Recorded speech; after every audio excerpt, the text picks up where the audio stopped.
Sumainyo ang kapayapaan ng Diyos, muli sa watulong ng Diyos mga kapatid, ay may panibago na naman tayong episode ng ating programa o palatuntunan na sumasahimpapawid dito sa Facebook at YouTube na Ang Dating Landas. Muli, para hindi na tayo makapagtagal, kaya ng ating palagi ang sinasabi sa mga ating nakaraan na episode, ano bang purpose ng ating programa Ang Dating Landas? Unang-una, marami kasing nagsasabi, lalo na yung mga marshal din sa Binyan, wala daw ganitong Katoliko. Paano walang ganitong Katoliko? Paano si Father Darwin ay Katoliko yon? Pari yun, nakikipagdiskusyon yun, sumisigaw yun. Dahil utos yun 58:1 ng Isayas, humiyaw ka ng malakas, huwag kang magpigil, ilakas mo ang iyong tinig na parang pakakak. Therefore, utos na sumigaw, utos na humiyaw, utos na punahin ang mali, hindi respetuhin at igalang ang mali.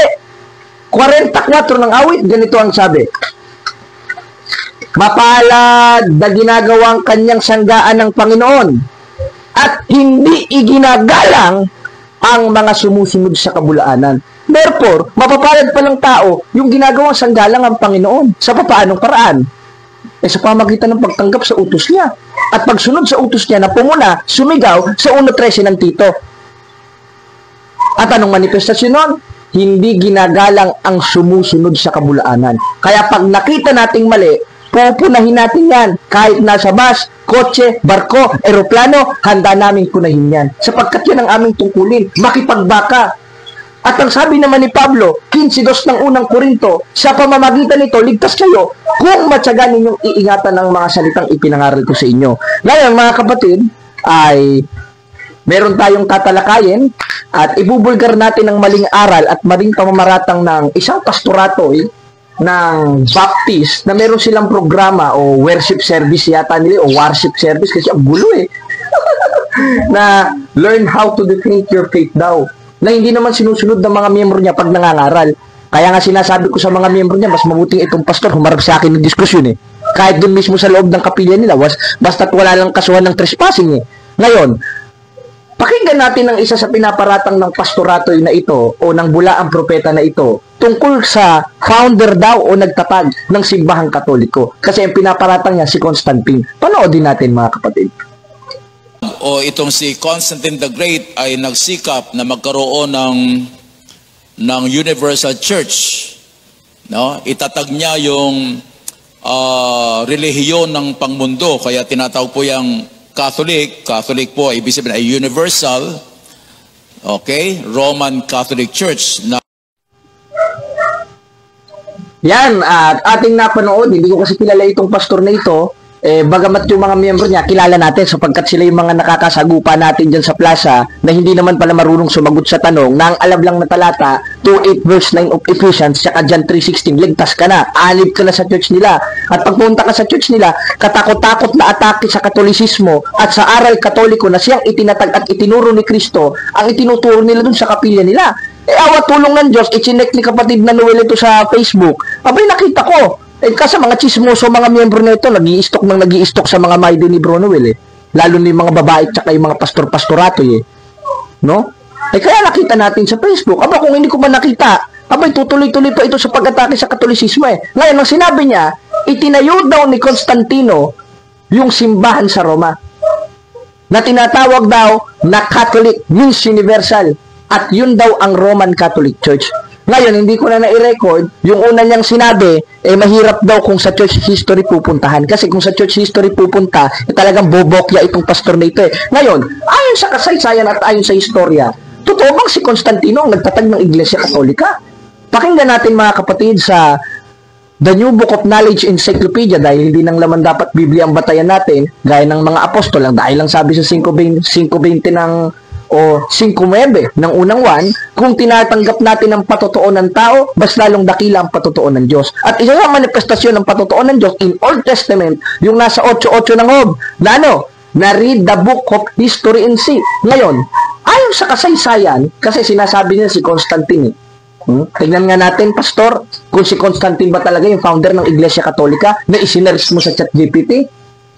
Ating basahin sa The New Book of Knowledge Encyclopedia dito sa volume 16 sa pahina 287. Pakinggan niyo.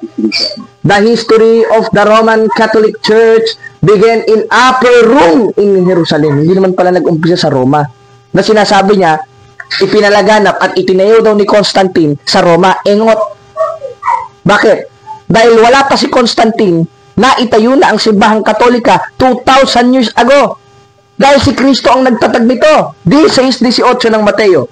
O ikay Pedro, hindi naman sinabing, o ikay Constantino, sa ibabaw ng batong ito, itatayo ko ang aking simbahan. At yung simbahan na yon na itinayo ni Kristo, yun yung tinatawag na haligit sa haligan ng katotohanan sa 3:15 ng unang Timoteo, na siyang tinatawag na iglesia ng Diyos. Na siyang haligi at saligan ng katotohanan. Hindi naman sinabing Baptist Church. Diyan sa Binyan, Laguna.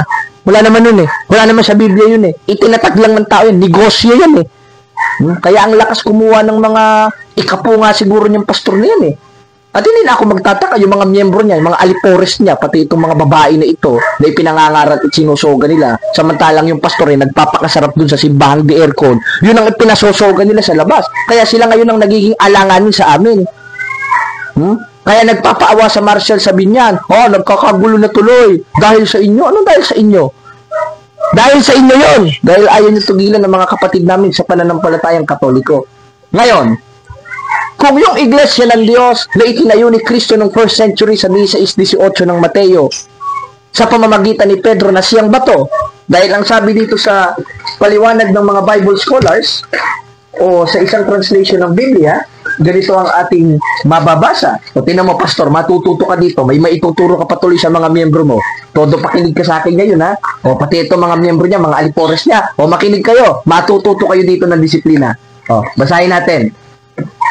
Ang sabi dito sa... Ayan.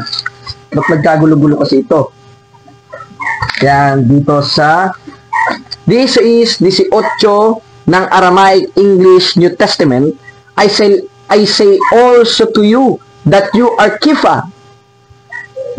And on this Kepha, dahil si Pedro ang bato eh. Sa ibabaw ng batong ito, Pedro, itatayo ko ang aking simbahan. Ngayon, yung simbahan na yon, yung pala yung tinatawag na haligit sa haligan ng katotohanan, hindi naman pala Baptist Church. Na itinayo lang dyan sa Binyan. Na nagkaroon lang ng reformation kamakailan lang. Kailan lang na-imbento, na itinatag lamang ng tao, hindi ni Kristo. Dahil sa buong tala ng Biblia, wala namang itinayo si Kristo na Baptist Church eh. Wala sa Biblia yun. Aral ng tao yun. 7:7 ng Marcos. Datapat walang kabuluhan ang pagsamba nila sa akin, na nagtuturo ng kanilang pinakaaral o utos ng tao. Sariling aral nila yan eh. Dahil wala namang itinayo si Kristo na Baptist. Ang itinayo niya, yung tinatawag na iglesia ng Diyos na napunta sa Roma. Basahin natin sa 1:7 ng Roma. Sa lahat ninyong mga nasa Roma, iniibig ng Diyos, tinawag na mga banal. Kaya yung nasa Jerusalem, napunta sa Roma. Hindi nag-umpisa sa Roma sa pamamagitan ni Constantino. Dahil si Constantino, wala pa, nandyan na yung iglesia na nakapunta sa Roma na itinayo sa Jerusalem. Katunayan, hawak natin sa kasaysayan, kapatid na JP, pakibalasa. Ayan, ito. Sa The New Book of Knowledge Encyclopedia, the history of the Roman Catholic Church began in Upper Rome in Jerusalem almost 2,000 years ago. And the church described that the society that Jesus Christ found. Kaya napakalinaw. Si Constantine ba nagtayo, kapatid na JP? Hindi. Si Kristo ang nagtayo. Kahit i-search nyo sa Google, who founded the Catholic Church? Constantine or Jesus Christ? Jesus Christ. Katunayan, ang sabi rin dito sa The World Almanac and Book of Acts sa pahina 688, Roman Catholic, founded by Jesus. Abay, napakalinaw ng mga referensya na ito. Na ang Katoliko, itinayo ni Kristo sa mga sari-saring aklat. Na yun yung tinatawag sa 16:18 ng Mateo, 3:15 ng unang Timoteo, 1:1 hanggang 2 ng unang Korinto, na kinaaniban ni Apostol Pablo na tinatawag na iglesia ng Diyos. Na nung napunta sa Roma, tinawag na mga iglesia ni Kristo. 16:16 ng Roma. Mangagbatian kayo ng banal na halip. Binabati kayo ng mga iglesia ni Kristo. Nominative, plural. In King James Version, Churches of Christ. Mga iglesia ni Kristo. Bakit? Sapagkat yun ay nangalat. At ang sabi naman sa Catechism of the Catholic Church 8:11, this is the truth, that the Church of Christ is the Catholic Church. Therefore, the Church of Christ, according to the Bible, that founded 2,000 years ago, not by Constantine, but our Lord Jesus Christ, is the Catholic Church. At inamin naman mismo ni Pastor yon. Catholic means universal, means laganap. Sapagkat ang utos ni Kristo, 28:19 ng Mateo, yumaon sa bawat bansa. Nakayaon sa bawat bansa. Isa na dun sa Roma.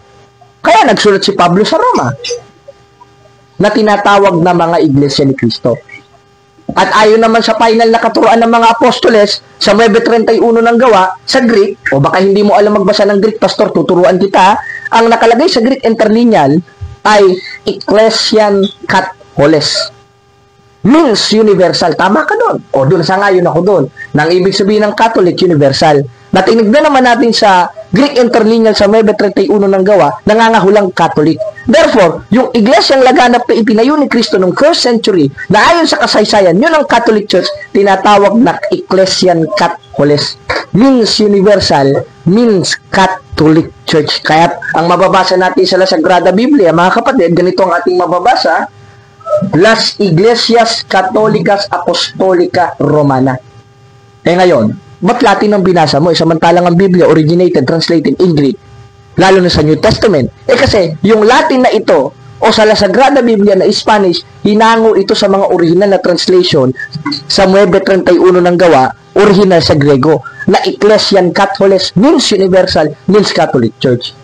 Ngayon, ano bang tungkulin ni Constantine? Si Constantine ay dating pagano, na na-convert into Christianity. Na-convert siya sa pamamagitan ng iglesia na itinayo ni Kristo, na tinatawag na iglesyang laganap o Ecclesian Katholes na nakarating sa Roma, kaya tinawag na Iglesia Katolika Apostolika Romana na itinayo ni Kristo noong 1st century. Talaga palang ito si Pastor, nakakatawa magturo, no? Pinaglololo ko mga miyembro niya. Kaya yung mga miyembro niya, naloko na sa labas Kung ano na lang mga pinagbabasa, hindi na makasagot sa tanong, lalo na si Jimmy Neutron ba yun? O tsaka natin ipapalabas yan, hintayin ninyo. Nagpapainit lang kami, Pastor. Nagpapainit lang kami, hintayin yung mapisa yung init namin at sisiguraduhin namin sa inyo. Hindi kayo makakasagot sa mga tanong namin. Pag nakita namin kayo, dahil automatically, diniskusyonin namin talaga yung mga miyembro nyo. Kaya ang magandang invitation ko dito kay Pastor, debate tayo. Patunayan mo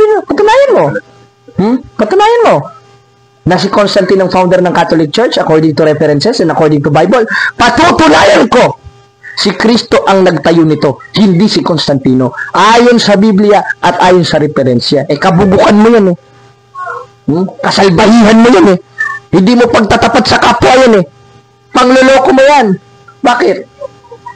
Talagang hindi nag-aral ng ito nag-grade 3 basahin natin sa aklat ng grade 3, sa Araling Panlipunan. Pakikita ko sa iyo, Pastor, kung gaano kaka-ignorante. Dito sa kasaysayan ng daigdig. Pang grade 3 ito, Biro mo, nagpastor ka, di ka nag-aral ng grade 3. Shame on you, Pastor.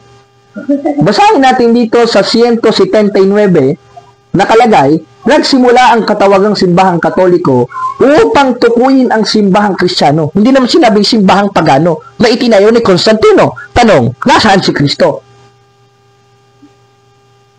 Pangkalahatan, ibig sabihin, si Jesus ay nasa simbahang Katoliko. Yung iglesia pala na itinayo sa Jerusalem, na itinayo ni Kristo, na napunta sa Roma sa pamamagitan nila Pablo at Pedro. Dahil ayon sa Bible Compact Dictionary, there is only one verse prove that Apostle Peter being in Rome. Kaya natayo yung iglesia sa Roma. Hindi itinayo o hindi nag-umpisa ang Iglesia Katolika sa Roma, kundi bagko sa Jerusalem, ayon sa kasaysayan. At itinayo ito 2,000 years ago. Hindi ni Constantino, kundi ni Kristo. Tutulan mo yan ngayon, Pastoratoy ka.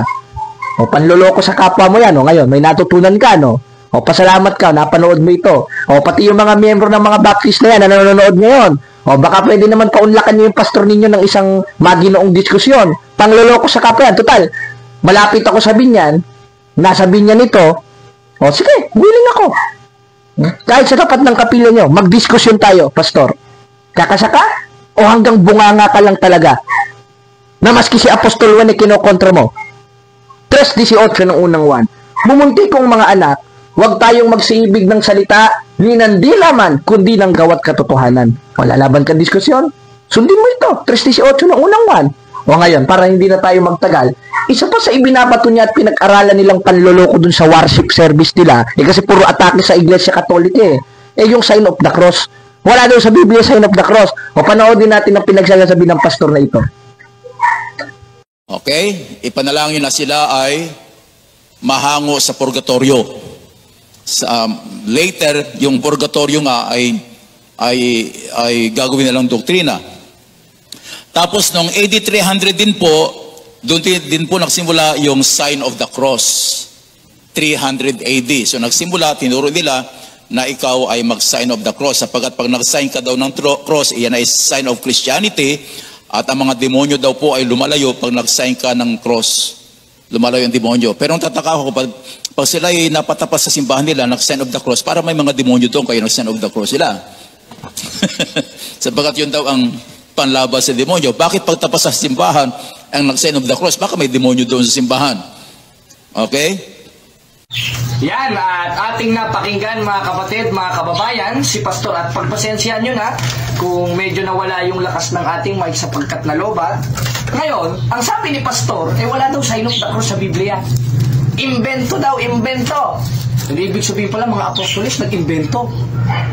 Lalo na si Apostol Pablo, dahil si Apostol Pablo nagsulat ng unang Korinto At ang nagpasulat nun si Kristo, hindi naman ikaw na nagmamarunong kang pastor ka. O, basahin natin sa 14:37 ng unang Korinto. Kung iniisip ninyo nga na siya'y propeta o ayon sa Espiritu, ay kilalanin niya ang mga bagay na sa inyo isinusulat ko na pawang utos ng Panginoon. Sino yung Panginoon na yun? 20:28 ng 1, yung tinawag ni Apostol Tomas na Panginoon ko, Diyos ko. At yun ang ating Panginoon sa Kristo. Anong sabi ni Pablo? Pati naman, Pastor, matututo ka na naman. May maituturo ka na naman sa mga miyembro mo. O, din na, JP. O, sahin natin sa 1:18 ng unang Korinto. Sapagkat ang senyas ng cross, senyas, ano ba sa English yun? Sign. Kung may senyas ng cross o salita ng cross, ano sa English yun? Sign of the cross. Ngayon, ano mangyayari doon sa mga ayaw ng senyas ng cross o salita ng cross o sign of the cross? O pakinggan natin. Sapagkat ang salita ng cross ay kamangmangan sa kanila. Sa mga ayaw, yung mga hindi makapagganon, ay kamangmangan sa kanilang nangapapahamak. Kaya mga kapatid, kung patuloy kayong makikinig sa mga pastor ng ayaw ng sign of the cross, mapapahama kayo dyan dahil direktang kaaway ng Diyos yung Baptist pastor na yan. O, 10:27 ng Hebreo, kundi kakilabot na paghihintay, darating ang paghuhukom at nagniningas na apoy ang tutubo sa kaaway ng Diyos. Pastor, ikaw pastor ka ng Baptist, kaaway ka ng Diyos. Pati mga miyembro mo, kaaway ng Diyos. Bakit? Sapagkat kamangmangan sa inyo yung senyas o salita ng krus na ayon mismo kay Apostol Pablo, siyang kapangyarihan ng Diyos. That is the sign of our salvation, because the cross, according to the Bible, 6:14 of Galatians, but God forbid that I should glory save on the cross. Therefore, according to Apostle Paul, the sign of the cross or the cross, it is symbolized the salvation. Dahil hindi sa pamamagitan ng cross, hindi maipapako si Kristo. Nung gusto nyo isili-electric si Kristo, ipako sa Baptist Church. Mas mahirap yun. Walang yan. Semento yung ano ninyo Semento yung kapilya ninyo Kagagawa lang no? Kapatid na JP Kaya, mga kapatid, yung isa niya pang sinabi na kung pagtaboy ka sa demonyo ang sign of the cross, ba't pag pupunta kayo sa kapilya ninyo, nagkagaganong-ganong kayo, ibig sabihin pala, may demonyo dyan sa kapilya ninyo. May demonyo dyan sa simbahan ninyo. Tingnan mo kung gaano kakitid ang utak ng pastor na ito. Hindi naiintindihan. Halimbawa, eto kwento lang ito total mahilig sa kwento itong mga pastor ito. Hindi ko kwentuhan ko kayo. May isang sundalo, binigyan siya ng baril ng presidente. Ang sabi ng presidente, iputok mo yan sa kaaway mo. Sa gagamitin ng baril, sa kaaway. Pero ipuputok niya ba sa presidente? Hindi. Ipagsasalot niya. Ginagamit niya ang baril, hindi lang upang pangtagtad sa kaaway, kundi upang pangsalot sa presidente. Ganon rin ang sign of the cross na panakot sa demonyo. Katunayan, takot ka nga sa sign of the cross. Ayaw mo mag-sign of the cross. Hindi ko pala yung demonyo. O, diba? Nakita mo bang nag-sign of the cross yung mga Baptist na yan? Hindi nga Umpisa ng congregation nila, ayaw nila sign of the cross Sapagkat sina'y sinasabi sa 1:18 ng unang Korinto na nangapapahamak, na ayaw ng salita o senyas ng cross. O, pastor, natuto ka na naman. Sinimulan mo ha, tapusin mo. Magtema ka pa ng magtema tungkol sa doktrinang Katoliko na sinasabi mo, how to defend your faith. O ngayon, matututo ka talagang dumipensa once na mapanood mo itong video na ito. Di ba? Kapatid na JP, napakalinaw, di ba? Kaya, yung sign of the cross, hindi lang basta ini-honor ang Diyos. Dahil ang binabanggit natin dito, Ama, Anak at Espiritu Santo, nasa 28:19 ng Mateo yun. At sa 1:18 ng unang Korinto, yun ang kapangyarihan ng Diyos, yung sign of the cross o salita ng cross na ayaw ng mga napapahamak o kaaway ng Diyos. Kaya napakalinaw, ayaw ng kaaway ng Diyos sa cross. Ayaw ng kaaway sa salita ng cross, kaya ayaw niya mag-sign of the cross dahil kayo tinutukoy dito, mga papahamak dahil sa maling impormasyon ninyo, mga chismoso kayo, mga pastor kayo. Lalo ka ng pastor ka dyan sa binyan. Tingnan lang natin, kung kakasa ka ng diskusyon, hihintayin ko yung panig mo ha, susubaybayan ko yung mga worship service ninyo. Tignan natin. Hintayin ko kasam nyo. Dahil once na kumakasa ka, linggo, pupuntahan ka namin dyan sa kapilya mo. Paunlakan nyo kami. At panindigan mo yung mga pinagsasasabi mo sa simbahang Katoliko. Kaya mo, pastor? Malaki na muscle mo? Tingnan natin. Ngayon, pakinggan pa natin ang isa sa mga paratang niya patungkol sa simbahan. At iisa-isahin natin ito sapagkat malaking pangloloko ito dahil kasinungalingan itong kinakalat niya. At ang kasinungalingan ay sa 8:44:1, kayo'y sa inyong amang diablo at ang mga nasa ng inyong ama ang inyong ibig gawin. At isa sa nasa ng kanilang ama na ginagawa nila yung pagpatay at pagsisinungaling. At isa dun sa uri ng kasinungalingan, yung pagsasalita ng walang batayan. At kung may batayan, kasinungalingan. Hindi history, kundi history o istorya mo, pastor. Pakinggan natin ang isa pa niyang sinabi sa Pastor JP at i-play natin. Pakinggan natin mga kababayan.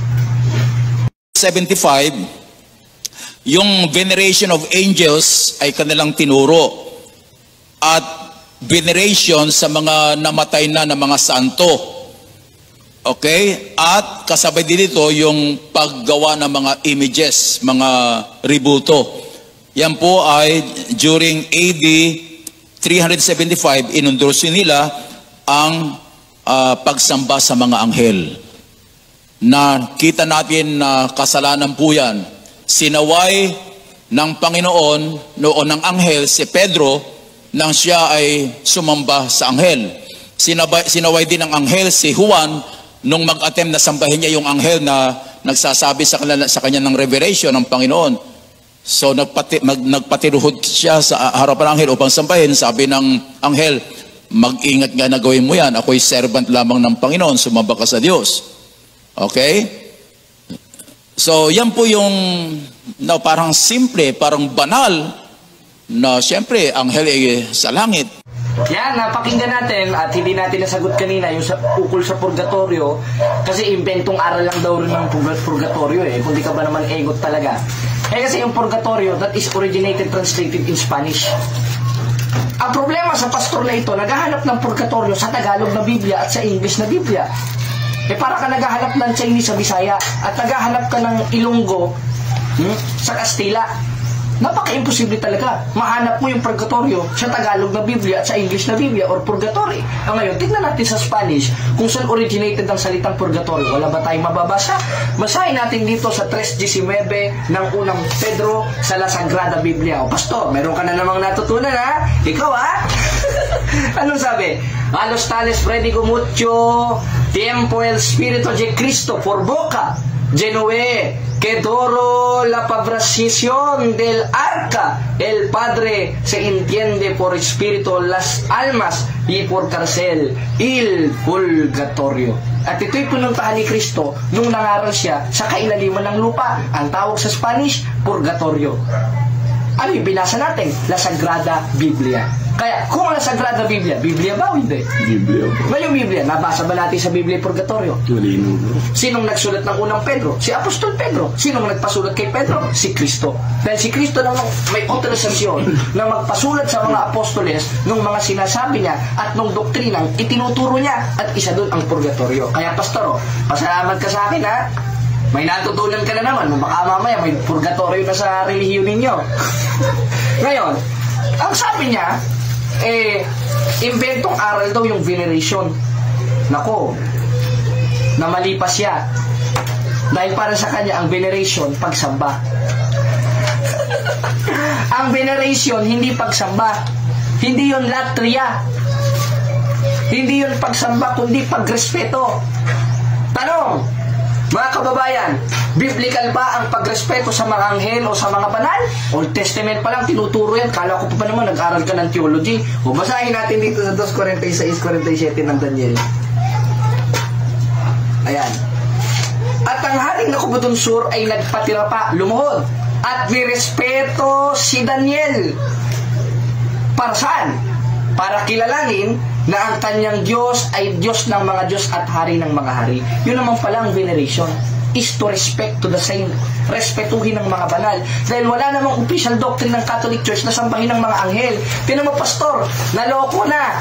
Hindi mo naintindihan yung salitang veneration. Hindi naman pagsamba yun, pagrespeto yun. Bakit? Our Catholic faith, page 220, anong nakalagay?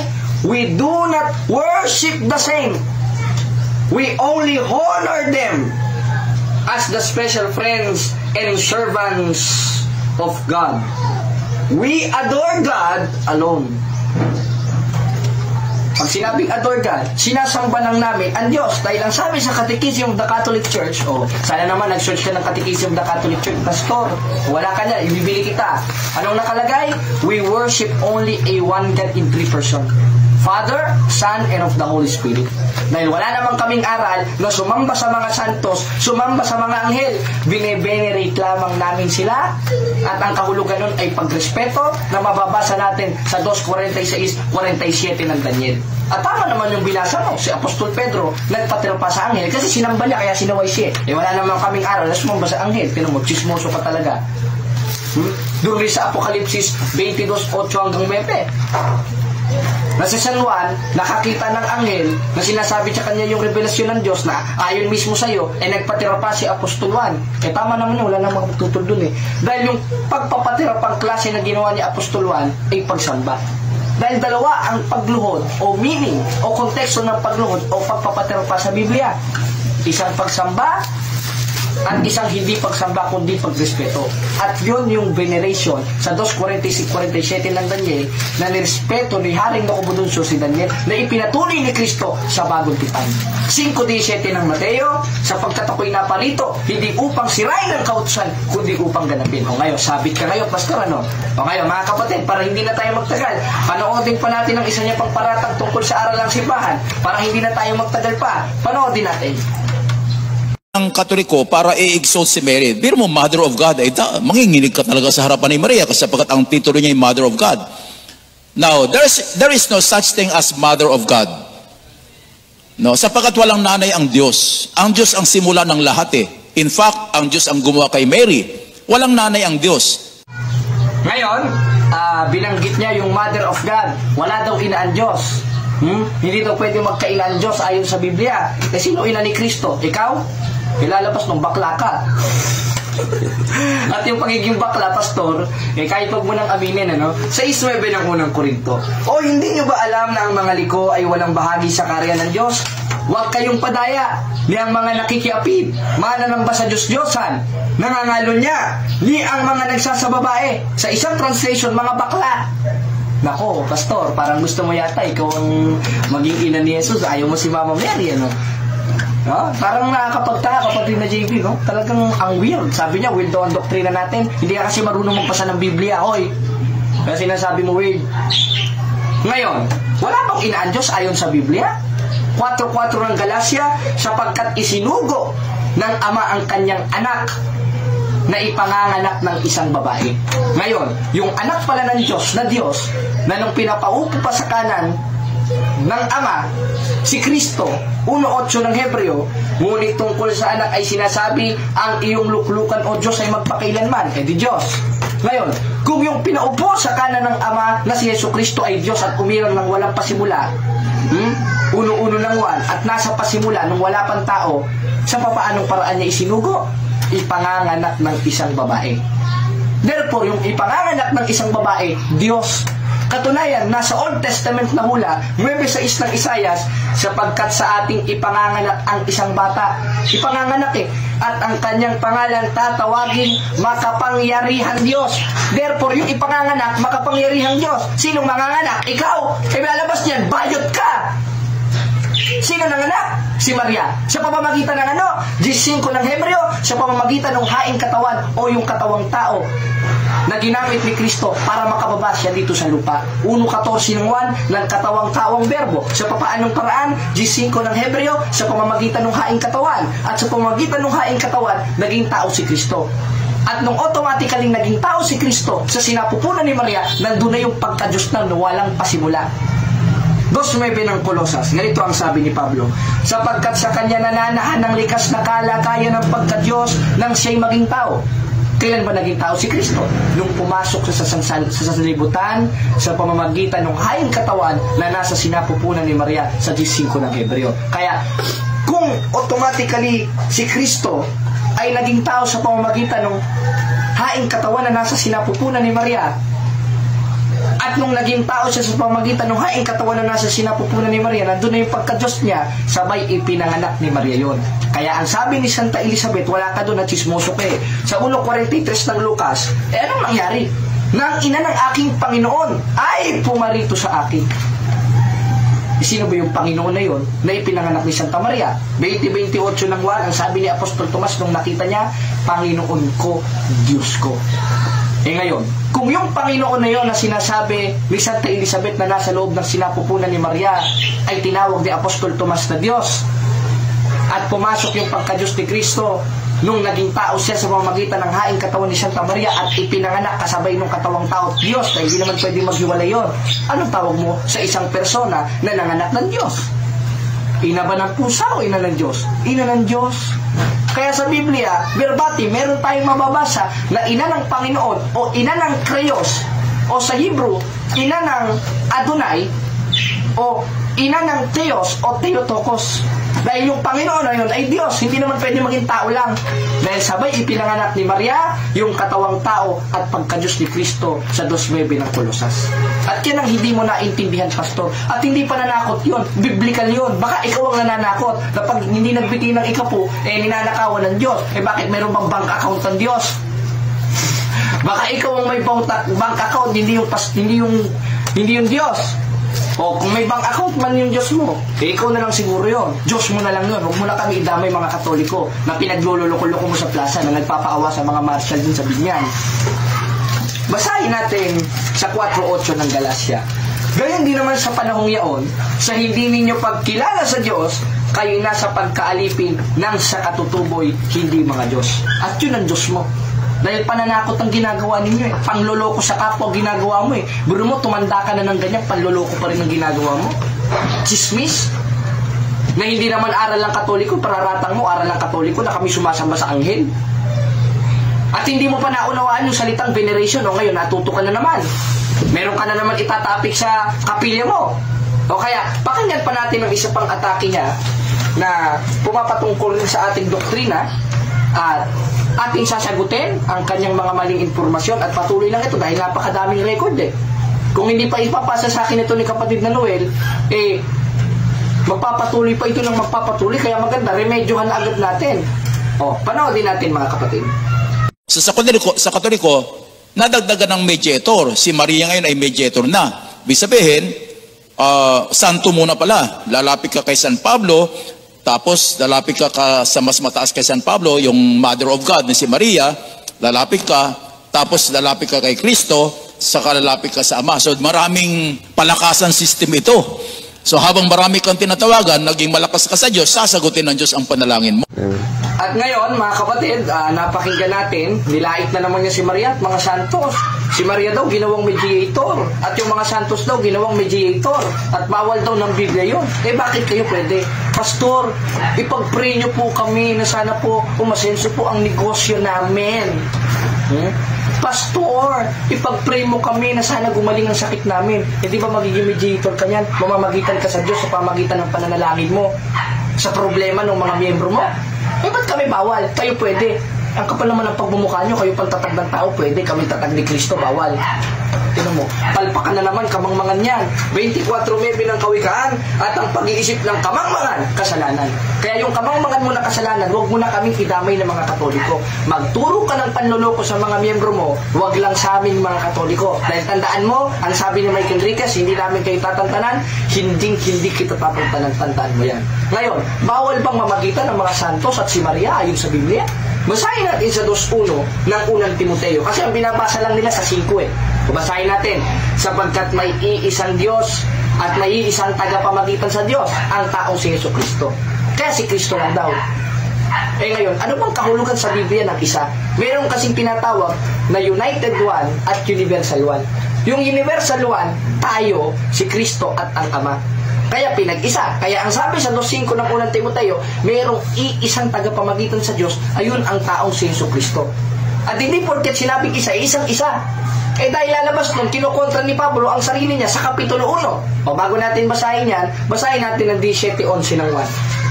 At wala na ako sa sanlibutan at ang mga ito'y nasa sanlibutan pa. At ako'y paririyan sa iyo amang banal, ingatan mo sila, plural, sa iyong pangalan, yaong mga binigay mo sa akin, upang sila'y maging isa, gaya naman natin. Kaya kung paanong Ama at si Kristo, bagamat magkaiba ay naging isa, tayo rin ay pinapag-isa. Kaya ayon sa Biblia, hindi porket sinabing isa, absolute one. Merong tinatawag na United One. Dahil kung absoluto lang na one ito, na si Kristo, kinukontra talaga ni Pablo ang sarili niya. Bakit? Basahin natin sa Kapitulo 1 ng unang Timoteo. Ganito ang ating mababasa. Ibig ko sana kayo'y manaing manalangin at mamagitan. Sino unuutusan dito na mamagitan? Yung mga Kristiyano, yung mga santos, yung mga banal. Patay na kayo, paano makikinig yun? Buhay pa, hoy. 17:3 ng Mateo, kung paanong si Moises ay patay na, ay nakausap ni Kristo, gayon rin ang mga santo at pinatay sa patutuon ni Kristo. At ganoon rin ang mahal na Birhing Maria, kaya maaari pa siyang mamagitan at mga santo. At hindi palakasan yun. Hindi palakasan yun. O pwede naman. Sa 9 ng Mateo, Ama namin sumasalangit ka, sambahin nawa ang ngalan mo. Pwede naman talagang automatically sa Diyos kang manalangin. Pero meron pa rin na tinatawag na utos ni Kristo na ipinasulat kay Pablo sa 2:1 ng unang Timoteo na mamagitan. Kaya may karapatan tayong mamagitan o mag-intercede o maging mediator. At isa na doon ang mga santos na namayapa na sa katawan, pero ang kaluluwa at espiritu nasa dambana ng Diyos. Bakit? Dahil ang sabi sa Marcos 12:27, hindi siya ang Diyos ng mga patay, kundi ng mga buhay. Kayo lang naman yung mga patay. Yun yun, Maria nyo, patay. Hindi kayo pwedeng ipanalangin. Yung mga santos ninyo, patay. Mga apostolis ninyo, patay. Hindi pwedeng makapanalangin. Samantalang sa amin, buhay na buhay. Dahil ang sabi sa 12:27 ng Marcos, ang Diyos ay hindi Diyos ng mga patay, kundi Diyos ng mga buhay. Kayo lang ang patay, sapagkat ang pananampalataya nyo patay, walang gawa. Isa sa doktrina ng Baptist yan. 2:26 ng Santiago. Ngayon, palakasan bang nangyayari sa Catholic Church? Hindi palakasan. Tanda lang yun na sumusunod kami sa utos ng Diyos. Na ano? 2:1 ng unang Timoteo, ibig ko sana kayo'y manaing manalangin, mamagitan. Kaya, Santa Maria, ipanalangin mo kami. Sa Isidro Labrador, ipanalangin mo kami. Wala namang sinabi, Santa Maria, sinasamba ka namin, Diyos ka namin. Hallelujah, praise the Lord. Wala. Hindi ko lang na-i-record yung sinabi niya na ginodiyos daw natin si Maria. Paano ginodiyos? Nag-i-intercede lang sa atin si Maria. Dahil napakaliwanag, our Catholic Faith, page 220, we do not worship the saint. Kaya ang sinasamba namin, ang Diyos, Catechism of the Catholic Church, we worship only the one God in 3 persons, Father, Son, and of the Holy Spirit. Hindi yung, Maria, sinasamba ka namin. San Pablo, sinasamba ka namin. Wala. Ayon sa doktrina namin, San Pablo, ipanalangin mo kami. Santa Maria, ipanalangin mo kami. Sapagkat maaari tayong lahat, buhay, patay, na makapag-intercede. Dahil ang Diyos, 12:27 ng Marcos, hindi Diyos ng mga patay, kundi Diyos ng mga buhay. Kaya maaaring mamagitan. Bagamat may isang tao mamagitan, sa 2:5 ng unang Timoteo, yung si Kristo, hindi absolute one yun. United one yun. Dahil maaari rin tayo na maging tagapamagitan. Maging si Maria at mga santos na hinilal ng Diyos sa pamamagitan ng simbahan. Sapagkat ang simbahan, hindi baptist yun sa 3:15 ng unang Timoteo, ang siyang haligi at saligan ng katotohanan, or in King James Version, the foundation and pillar of truth. Mali ka na naman, pastor. Ngayon, meron siyang atake sa Eucharistia. Sinabihan pa tayong Dracula Siguro nanonood ng Hotel Transylvania ito, tsaka mga Dracula movie itong pastor na ito. Alam na alam yung Dracula No? Imbis, dinadamay pa yung Dracula dun sa pagtuturo niya. Ano naman kinalaman nun dun? O ngayon, pakinggan natin ang isang paratang niya, mga kapatid, sa Eucharistia. Kasi ang demonyo ayaw sa katawan ni Kristo Pakinggan natin. At inumin ang kanyang dugo, sapagkat ayon nga sa Biblia, si Kristo ang ating buhay. Pero hindi lang naintindihan na yun lahat ay symbolism lamang, hindi po yun literal. Na talaga naging katawan ni Kristo yung tinapay at naging dugo ni Kristo yung katas ng ubas. So marami silang imbento na talagang weird, Yan. At hindi daw natin naintindihan na yung katawan na yon ni Kristo ay symbolikal. Unang-una, wala naman symbolikal na sinabi si Kristo dyan. This is the symbol of my body. Wala nang sinabi si Kristo. Palibasa sa inyo, skyflex lang Skyflex, tapos tang orange o tang grapes. Yun ang katawan sa inyo ni Kristo, symbolikal. Napakabastos ninyo, mga baptist. Napakalinaw. Anong sabi ni Kristo? 26:26 ng Mateo, at pinagputol-putol niyang tinapay at binigay sa mga alagad at sinabi, kunin ninyo, kanin ninyo, ito ang aking katawan, ito ang akong lawas sa Bisaya. Pag sinabi ito ang aking katawan, yung subject of the sentence na ito, na sinabihan ni Kristo na kanyang katawan, yung tinapay. Hindi naman kasi siya nakahawak sa sarili niya na ito ang aking katawan, kundi ang hawak niya yung tinapay. At wala naman siyang sinabi, this is a symbol of my body. Sabi, sino daw kakain sa katawan ni Kristo? Yung mga apostol. Dracula daw kayon. Hindi ibig sabihin pala mga apostol Dracula. Tingnan mo, bastos talaga ito. Kalaban mo na tuloy mga apostol, pastor, dahil din sa mga pinagtuturo mo. Napakaliwanag Ipinatuloy pa nga ng mga apostoles yun 27 ng Gawa. Tuwing unang araw ng sanglinggo nang kami magkapigan at pagputol-putulin ng tinapay. At yung tinapay na yon, na itinuro sa kanila ni Kristo, na itinaas ni Kristo, at binigay sa kanila, hindi symbolikal yon, kundi absolutong katawan ni Kristo yon. Katunayan, sa Lasyaw, Italy, yung Eucharistic miracle, yung katawan ni Kristo na Eucharistia, naging dugo, naging laman. Wala kayo niyan, kasi sa inyo, skyflex, tang juice, Ano pa yung grapes, yung binibili dyan sa store, napakabastos. Nasa nakabanalan dyan. Anong sabi ni Kristo, mga kababayan? Pinagputol-putol niyang ang tinapay, binigay sa mga alagad, 26:26 ng Mateo. Sinabi, kunin ninyo, kanin ninyo, ito ang aking katawan. Aking katawan. Hindi niya sinabi, simboliko ng aking katawan. Sapagkat yan ang katawan ni Kristo. Sapagkat yan ang hawak niya, ang subject of the sentence niya, na ipinatuloy ng mga apostol. Sapagkat si Kristo ang buhay. At si Kristo ang daan. At sa pamamagitan ni Kristo, maliligtas tayo. Hindi yung Kristo ng Baptist na bastos at sinungaling, na itinuruan ito si pastor ng pagsisinungaling. Kaya kung ano-ano ng paratang ang pinagtuturo sa kanyang mga membro. Ano sinasabi mo? Weird? Weird ang doktrina ni Kristo? Yan ang doktrina namin mga Katoliko, doktrina ni Kristo At meron kaming authorization, kayo wala. Baka nga isa lang ang kapilya nyo dyan, sa binyan lang Tapos kayo na totoo. Samantalang hindi nyo naman naintindihan yung doktrina namin, tira kayo ng tira. Napakaliwanag. Ngayon, isa niya pa sa ipinaparatang sa atin, yung sa kumpisal. Talagang mga demonyo, galit sa sakramento ni Kristo. Ngayon, sakramento ng Eucharistia, si Mama Mary, yung Theotokos, yung nagtayo ng simbahang Katoliko, yung Sign of the Cross, lahat na natatakot yung demonyo pati ito si pastor, iwas na iwas doon at pinaiiwas yung mga miyembro doon sa sakramento, sa Sign of the Cross, sa church authority, sa church. At pati ba naman sa Holy Eucharist? Pati ba naman sa Sacrament of Confession? Pinaiiwas yung mga miyembro niya. Alam ko na, pastor. Dahil demonyo lang ang ayaw niyan. Ayaw sa sakramento ni Kristo, ayaw sa utos ni Kristo, na utos na lubusin sa tunay na simbahang nasa Biblia, sa 2:12 ng Pilipos, na lubusin ninyo ang gawain ng inyong sariling pagkaligtas. Ngayon, pakinggan natin ang huling video na i-play natin na maling itinuturo ng pastor ukol sa Sacrament of Confession. At sasagutin natin sa awa tulong ng Diyos, pakinggan natin ang panloloko. Confession of sins to a priest instead of God, ito'y inendorse ni Pope Innocent. Lagyan si Pope Innocent. Ang ganda pa naman mga Innocente, no? Pope Innocent III noong AD 1215. So sa pilitan, para mapatawad ka sa kasalanan, kaya nagkaroon ng confessional, no? May isang box na nandun ang pari sa likod, at kapag ikaw ay guilty na yung kasalanan, kausapin mo ang pari at hingi ka ng tawad sa pari para maligtas.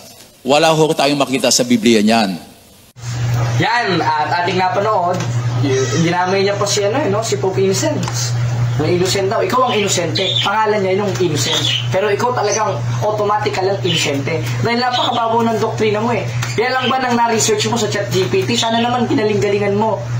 Pastor, sana naman ginaling-galingan mo mag-search sa ChatGPT mo. O kaya sa Google. O sa Google. Ngayon, wala daw sa Biblia ang sakramento ng kumpisal. Tinan mo, talagang hindi marunong magbasa ito, kaya hindi mapalad itong taong ito eh. Papasahin natin sa 1:3 ng Apokalipsis. Mapalad ang bumabasa at nakikinig at tumutupad. Mapalad pala bumabasa. Siya ayaw bumasa eh. John 3:16 lang binabasa, tsaka 2:8 verse 9 ng Ephesians, tapos ng pagkakatipo nila. Tapos yung doktrina nila, saglit na doktrina lang, tapos konting atake sa Katoliko. Konting atake lang. Kaya simulan mo pa ulit. Gagawan ka ulit namin. Hindi ka namin tatantanan, pastor. Ngayon, wala daw sa Biblia ang kumpisal. Kung letra por letra, wala. Sapagkat ang pangangasiwa ng mga apostoles na siyang nagtuturo sa amin sa pamamagitan ng Biblia at simbahan ay ganito. 3:6 ng 2 Korinto, na kami naman na pinamaging sapat na ministro ng bagong tipan, hindi sa titik. Therefore, ang mga apostoles nagbabasa hindi sa titik, hindi letra por letra. Ngayon, meron ba sa diwa ng Biblia na inutusan ng mga apostoles ang mga parit, mga obispo na makapagpatawad ng kasalanan? Meron. Kaya nga ang utos, 1:9 ng unang 1, kung pinahayag natin ang ating kasalanan, tapat at banal siya na tayo patatawarin. Kanina natin ipapahayag? Sa Diyos sa pamamagitan ng mga itinalaga niyang mga obispo. Kaya ang tungkulin ng obispo o mga pare sa 20:28 ng gawa ay ganito.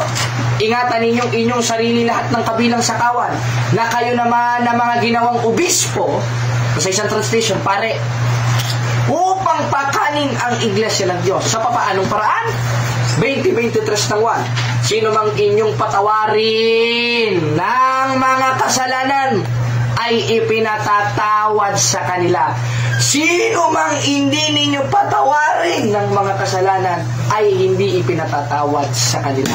Therefore, si Kristo mismo nagbigay ng otorisasyon sa mga alagad, sa mga obispo na makapagpatawad. Kaya ang sabi sa 1:9 ng unang 1, kung pinahayag natin ang ating kasalanan, tapat at banal siya na tayo patatawarin. Sa pamamagitan ng itinalaga niya sa 20:23 ng 1 na pinuspos ng Espiritu Santo na sino mang inyong patawarin ng mga kasalanan ay ipinatatawad sa kanila. At sino mang hindi ninyo patawarin ng mga kasalanan ay hindi pinatatawad, sapagkat ang tungkulin nila sa 20:28 ng gawa ay pakanin ng kawan. At isa doon ang magbigay ng sakramento ng reconciliation. Kaya ikaw, pastor, baka marami ka ng kasalanan dyan. Samahan kita mangumpisal. Takot ka sa kumpisal eh. Siguro, controversial siguro kasalanan mo, pastor, ano? Kaya, mga kapatid, magsuri lang tayo. At ang hamon ko kay pastor, diskusyon tayo, pastor. Patunayan mo na walang sakramento ng kumpisal sa Biblia. Patutunayan ko, may sakramento ng kumpisal sa Biblia. Patunayan mo na ang katawan ni Kristo o yung ostya o yung tinapay na pinagputol-putol niya sa mga alagad ay simbolikal. Patutunayan ko, literal na katawan ni Kristo yan. Ayon sa Biblia. Tsaka yung isa pa, na si Maria ay hindi ika-ina ng Diyos, patutunayan ko, ina ng Diyos si Santa Maria, ayon sa Biblia. Kaya mga kapatid, himay-himayin lang natin ito at titignan natin ang response ng pastor na ito at sana naman yung mga miyembro niya, maliwanagan kayo, huwag kayong magpakapanatiko dito, hindi man lang marunong mag-search sa Google. Sana naman, hirap-hirapan yung pag-atake sa Katoliko, wala eh. Natatawa na nga lang ako sa kaignorantihan. At wala ito mga kapatid. Kaya muli sa awat tulong ng Diyos, tayo magsuri, magpatuloy tayo sa paglilingkod, at magpatuloy tayo sa pagdepensa ng pananampalatayang Katoliko gaya nila Apostol Pablo, nila Kristo sa 2 Korinto 14 hanggang 5 na ang ating pagkipaglaban ay hindi laban sa laman kundi sa harapan ng Diyos na siyang may kapangyarihang gumiba ng kuta at ng mga malinghak at bawat bagay na matayo na nagmamataas sa karunungan ng Diyos. At yung karunungan sa Diyos, 1.24 ng unang Korinto, yun si Kristo. Kaya itong pastor na ito, napatunayan natin, chismis ang ipinagtuturo sa kanyang mga membro. Antayin mo, pupuntahan ka namin dyan at tatanungin ka namin ukol sa mga ipinagtuturo mo. Paunyakan mo kami. O kaya pupunta kami dyan, may papel kaming dala, hinahamon kita ng formal debate, pastor. At pag natalo kita sa diskusyon, lahat ng mga miyembro mo lilipat sa Iglesia Katolika Apostolika Romana. At pag hindi ka kumasa, patunay lang yon na hanggang bunganga ka lang at patay ang pananampalataya mo at sa demonyo ka. Talaga naman sa demonyo eh. Pero tuloy na natin. Sa demonyo ka ayon sa Biblia at sinungaling ayon sa 8.44. Kaya muli mga kapatid, wala na tayo maraming oras.